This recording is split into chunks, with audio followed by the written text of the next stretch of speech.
The fall season began and millions of children went back to school virtually today. At the same time, some colleges and universities are juggling the consequences of reopening their campuses.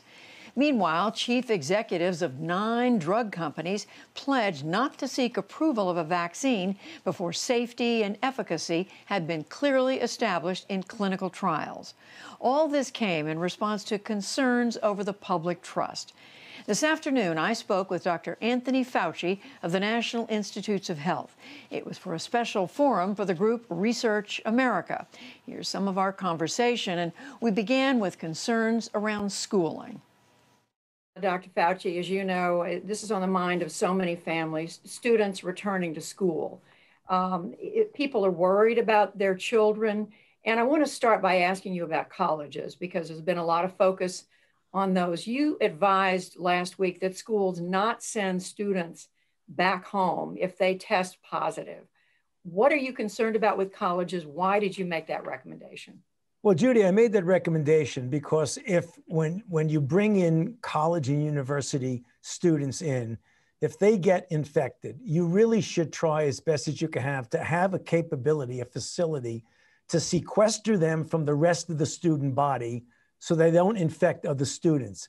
But you shouldn't send them home, because if you send them home, I mean, just the nature of universities and colleges, you're getting kids from all over the country. If you send them back to their community, you will, in essence, be reseeding with individuals who are capable of transmitting infection many communities throughout the country. So it's much, much better to have the capability to put them in a place where they could comfortably recover.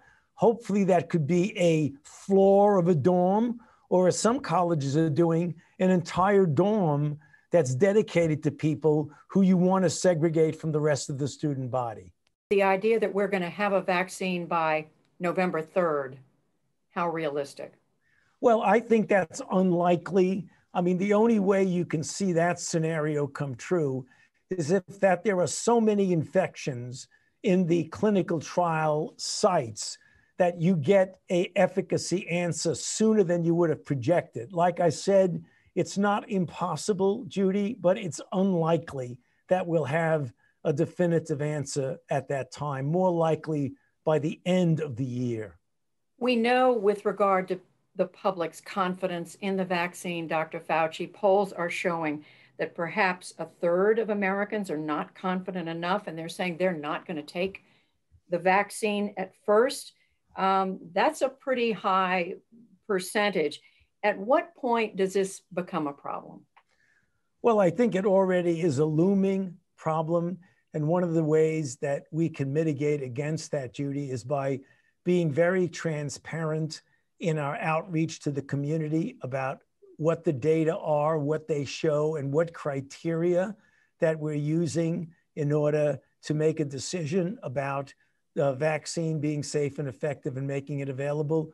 We've got to regain the trust of the community about when we say something is safe and effective, they can be confident that it is safe and effective. And that's the reason why we have to be very transparent with the data, as well as what it is that goes into the decision-making process about approving a vaccine. You mentioned the FDA, but it was the FDA that rolled out original information about the so-called convalescent plasma, where they came back and said later that it had been overstated. So, you know, when you have something like that happen, isn't it natural that people may be skeptical? Oh, you're right, Judy. I don't want to deny that. That's reality. They likely will be skeptical. What we're trying to do now is correct that and get them to understand there are going to be multiple layers of checkpoints before this type of decision is made. And there are a lot of people looking at this, Judy, a lot of people in the scientific community, you know, myself included, who are looking at this to try and make sure it gets done in a way that's scientifically sound. And I should say not just the FDA, but there have been some back and forth, if you will, at the CDC, where there's been guidance and then it's been pulled back and questions raised. You know, I have to ask the question again, how can the American people be sure they're getting straight science from these government agencies?